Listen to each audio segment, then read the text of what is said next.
About a month ago, I was getting ready to do my next video when all of a sudden something came up. I think I'm going to take this opportunity to let you know what happened, let you know that I'm okay, and let you know that the next video's coming after this one. So sit back and enjoy.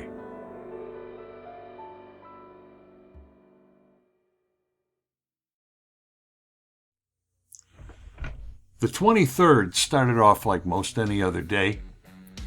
Got up, got my stuff done in the morning and this and that. Decided that it was about time that I got this video going that I had been planning for a month. It's been a month since I've done a video. Now, I was shooting and testing, getting the audio right, this and that.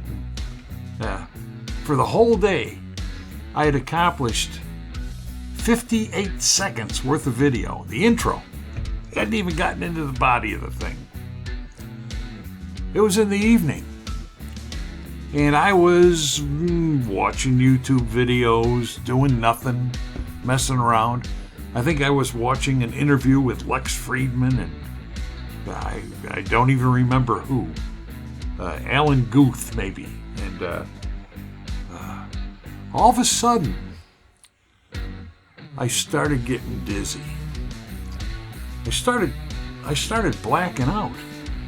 You know, it was so profound that I got up from this chair and I went into the living room. Getting worse as I went. By the time I got in the living room, I couldn't even breathe anymore. I mean, I was breathing like, it was horrible. And my roommate was in the living room. I wanted to at least be in there before I passed out so that he'd see me. I stumbled over to a chair and I sat down, and it was intense. I was blacking out. Oh my goodness. He's a retired emergency room nurse. And so he's giving me the old cognitive questions, you know, what year is it? Do you know where you are? All that stuff. And I can barely hear him. It's like mumble stuff. I can't see him and this and that. And eventually, I started coming around. I started improving. I started being able to breathe again. I started to be able to see again. I started to be able to hear. I could talk to him. And we kind of talked, and I calmed down, and things settled, and I was feeling better. Not feeling 100%, but feeling better. And I sat there for probably an hour and a half, and we talked slowly, and I had recovered sufficiently. It was really quite a disturbing episode. It wasn't a minor thing at all. It was pretty profound. Well, I says, I guess I'm going to have to call my doctor in the morning and tell him about this. And so I eventually got up from the chair very carefully so that I didn't start passing out again, going dizzy. I felt all right, and I went to bed, and I slept for the night.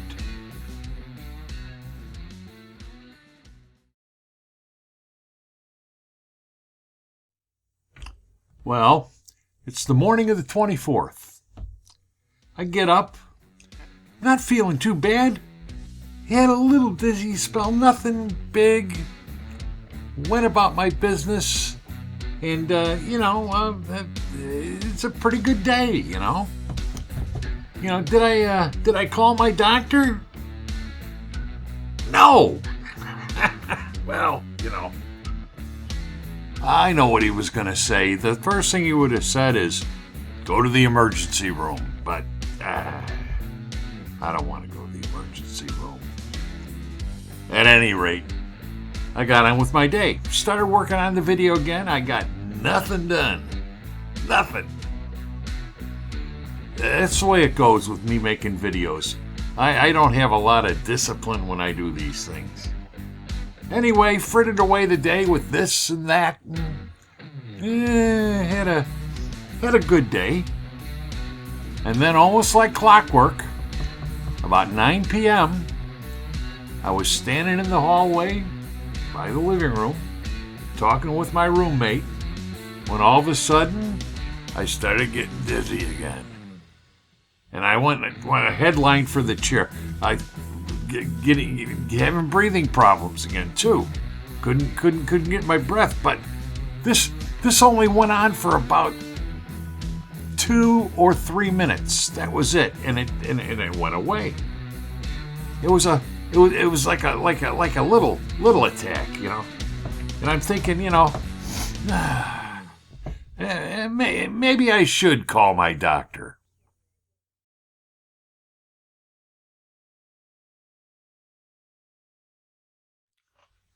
So, did I call my doctor? No.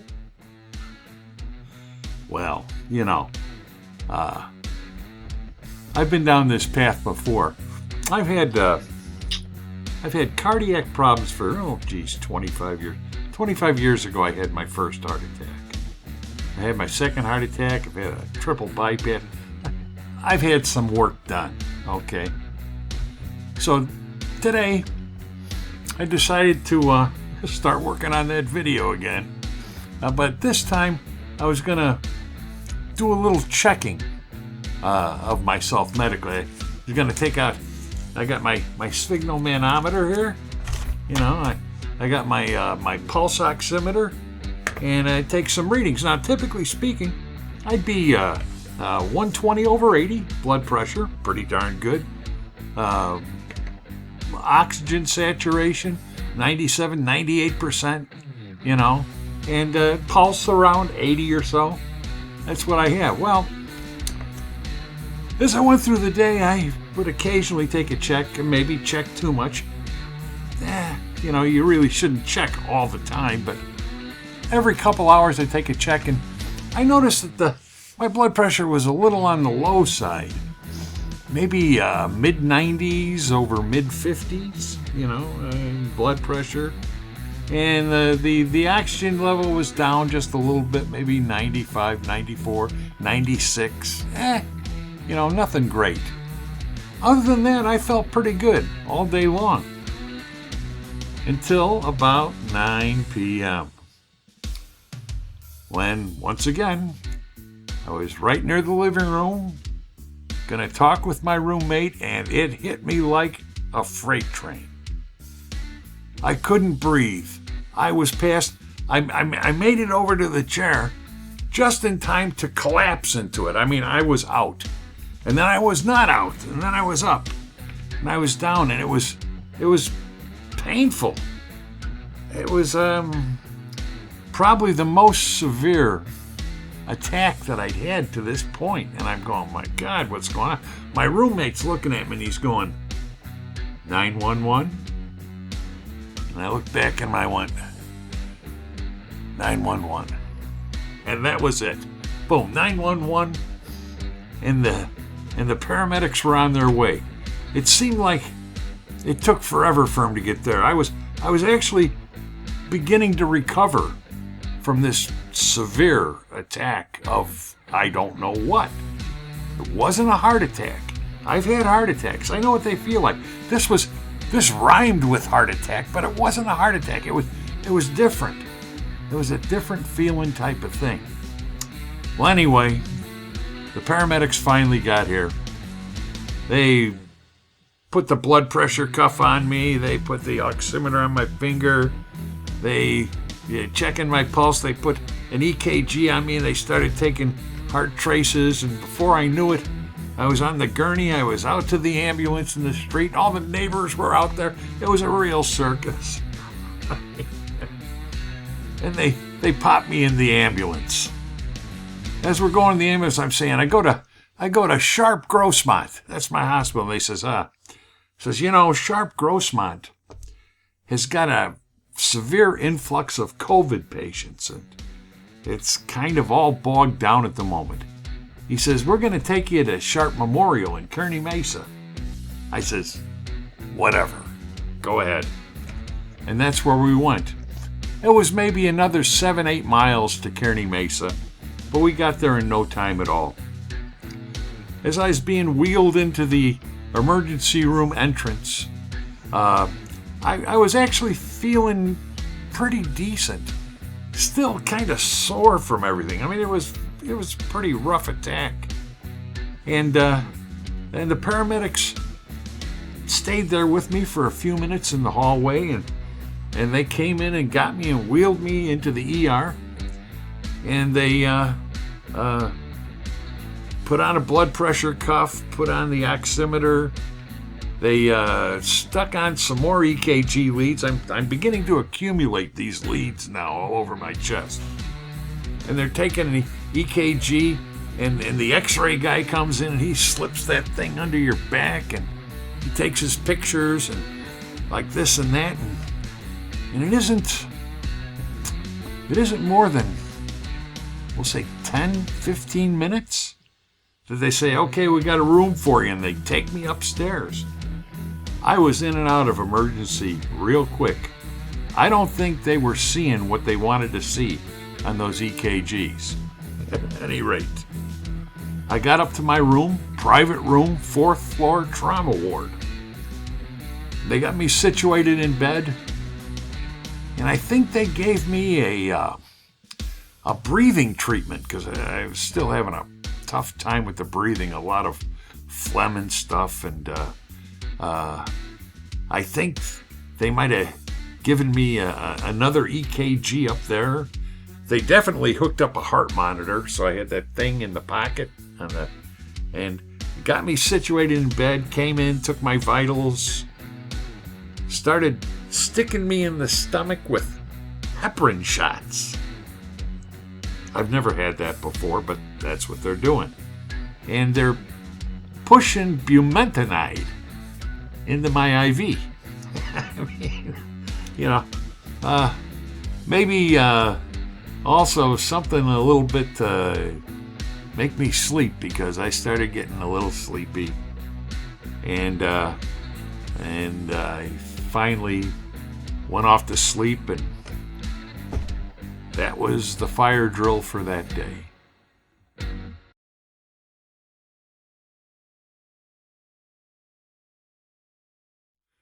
So I said I got to sleep, but you got to remember, we're in the hospital. You don't really get to sleep too long. They're either coming in every couple hours and they're drawing blood, or they're taking your vitals, or they're giving you pills, or they're doing this or that. At any rate, I got little cat naps over there. This next day now, this is the day of tests. I think it started off with an electrocardiogram, and then I had an echocardiogram done with the ultrasound, and then I went and got an MRI.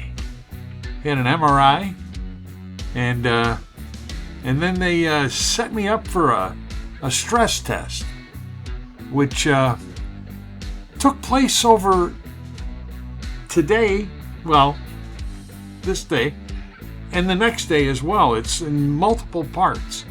Never had this done before. I've had stress tests, but not like this. At any rate, they got me in. They shot me up with something that made me feel warm and flushed and stuff like that, but normal. And then they wheeled me back to the room. Then a few hours later, they wheeled me down, put me in a machine, kind of like a CAT scan. And I think it was 8 minutes I had to lay there, and this machine moved around me, and then I went back to my room again.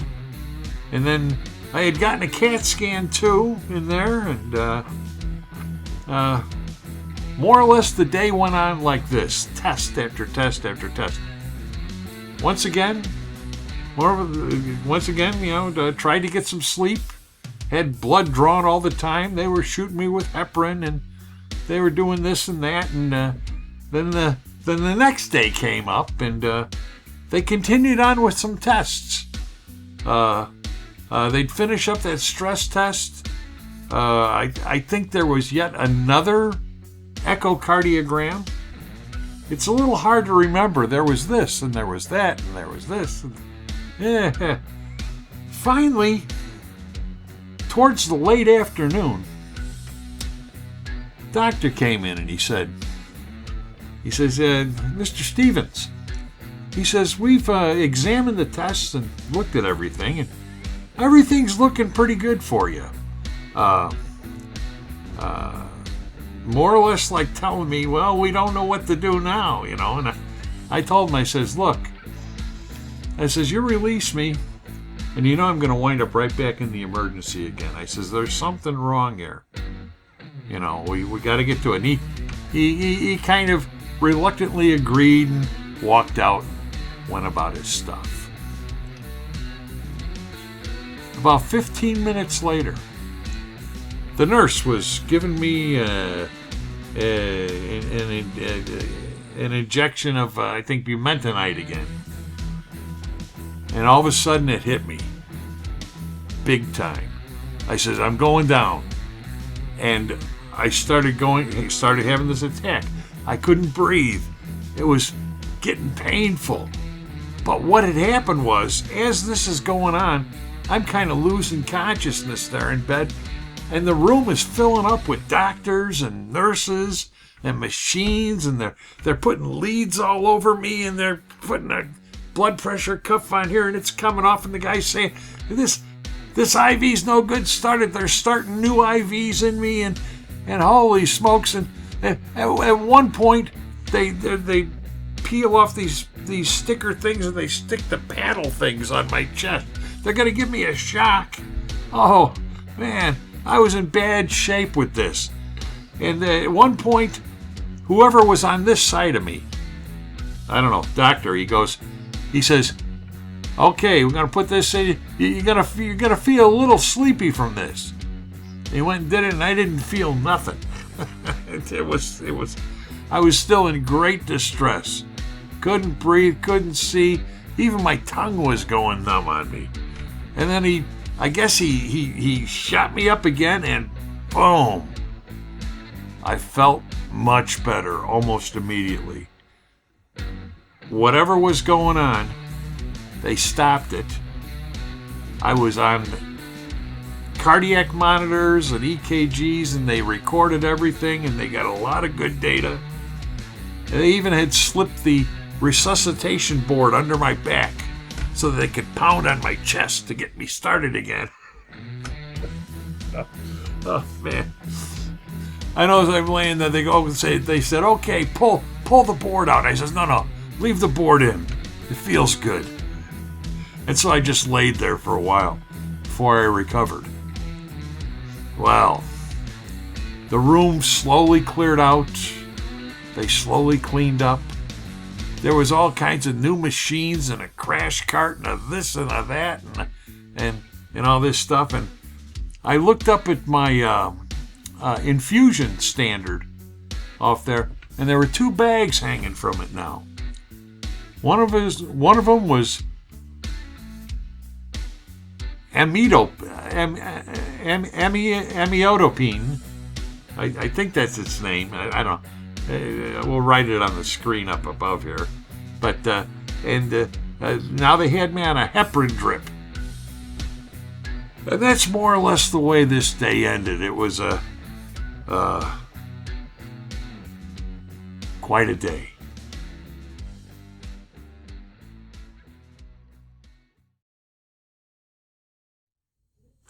Well, this day there was no testing. None to speak of. Well, I'd have a blood draw.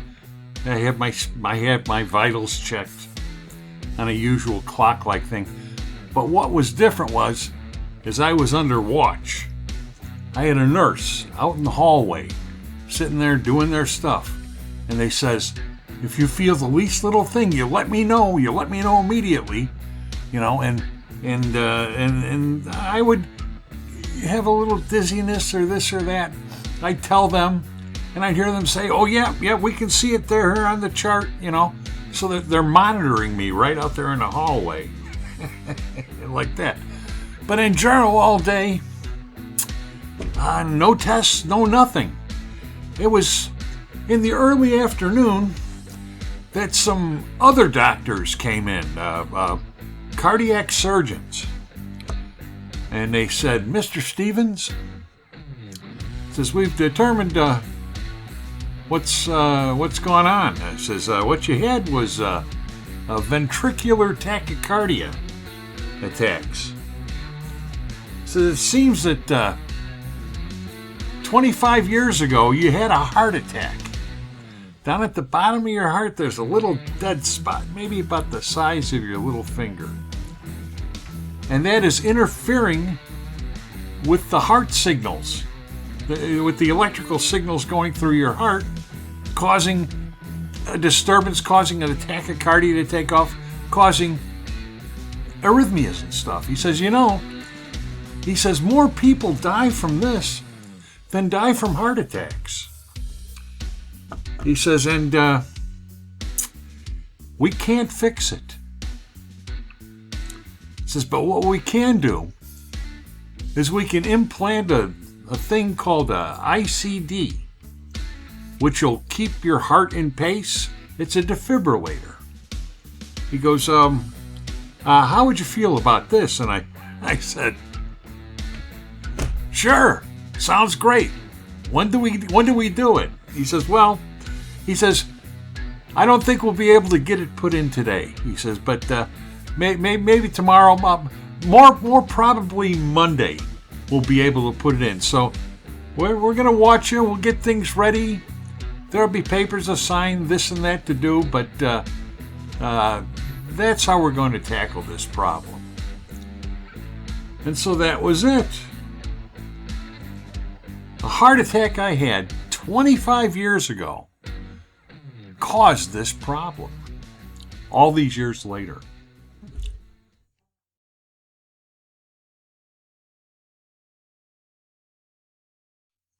Before I know it, Monday rolls around. It's about 10 o'clock in the morning, and they come and they pick me up. They wheel my bed out the door and down to the operating room. Get to the operating room, and they transfer me over to the operating table, which are narrow as a balance beam in a gymnastics balance beam. Your arms are hanging down, and they put some supports for my arms. They get a blood pressure cuff on. They start doing this and that and hooking this up. They tie my arms down. What do they plan on doing to me? Well, they do that in case you have a reflex or something, because they're not going to anesthetize me for this. Well, they're going to give me a local anesthesia, but they're not going to knock me out. They're going to leave me going. And they get a drape on me and this and that, and before I know it, there's a blue cloth covering over my head, looking out a little hole here, and and they're saying, we're gonna give you something here to calm you down. I guess they did. I couldn't tell you. I didn't feel any different. But we're waiting around in there. I'm all set up for surgery, laying on the table, arms strapped in, and the doctor's not there yet. Yeah, he's running a little late. So, well, eventually he comes in, and it's pretty much down to business. I can feel him playing around on my chest here. Laying there like this. He's playing around my chest, and I can feel he takes a scalpel out, and I can feel him cut me. Doesn't hurt or anything. They gave me some sort of local anesthesia, lidocaine or something, I don't know what, in the wound, and it was taking effect. So I could tell he was cutting me with a blade, but it didn't hurt or nothing. And then for about the next, 15 or 20 minutes, I can feel him poking and pushing and this and that and doing and all kinds of motions, just pressure. This, it's like a poking and a prodding he's doing. And they're messing around, really not saying much with anybody. There's not a lot of talking going on during all this. And he gets to start closing up. I can feel him with the fish hook thing, sewing up the tissue underneath. Doesn't hurt. I can just feel the pressure of it now. There's no pain involved here at all. I'm not in any distress. And he finally closes it up, puts a big bandage on there. Before I know it, they got that bag inflated under me, and they slide me off the table back onto my bed, and they wheel me out to recovery. I sit in recovery for a while, and then they wheel me up to my room. And I sit in my room, and that was it. It was that easy. Now I have a Abbott Gallant ICD implanted in my chest with 2 leads into my heart, one into my ventricle and one into my atrium. I rest for the day. There was really not. I felt a little bit of pain, as if you had a cut, They asked me if I wanted anything for it, and I says no, it's fine, and it was. And I just had another meal from the fine folks there at the cafeteria, and slowly went off and went to sleep, and that was that night. I woke up in the morning, once again, had a terrible meal, and then all of a sudden, a young technician from Abbott came in with a computer, and they paired my phone. I got an iPhone, so I got the iPhone here. They put an app on here, and they paired it up with the pacemaker, with the defibrillator, and she put an antenna on there, and she's typing and doing all this stuff, saying, okay, everything's all fine, and we'll set you up with this, and and they were done. From then on, I was more or less on my own recognizance. It was kind of a regular day. They were still drawing blood every few hours. I really didn't appreciate that. I was becoming a pincushion from all the blood draws and stuff. And they take my vitals.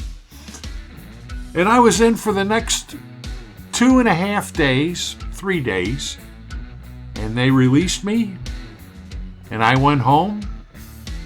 And I recovered. And now it's a month later. And here I am talking to you. And I'll tell you this. I feel great. The ICD is an amazing device. It has taken an untenable situation and made it second nature. My hat's off to modern medical technology. Now, don't any of you go waiting 3 days like I did before you got some help with this stuff. This is dangerous. I was kind of an idiot. At any rate, if you have something like this in your future, if your doctor says they're going to put in an ICD, you go ahead and get it. It's a cakewalk. You won't regret it. So we're going to get back to true rock and roll history stuff now that I'm doing better. So remember to like, subscribe, click the bell to get notifications of future episodes, and I'll see you in the next episode.